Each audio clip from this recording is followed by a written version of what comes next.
Khai nhọc á, khai nhọc, khai ốc. Khai ốc trường. Đây bà phô mà chui ở đây. Hớp.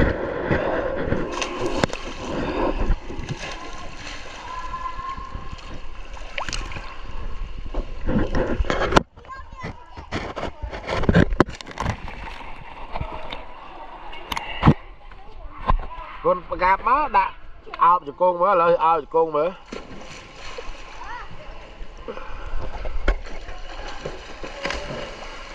cái vần ta cũng đói vần ta nó cũng đói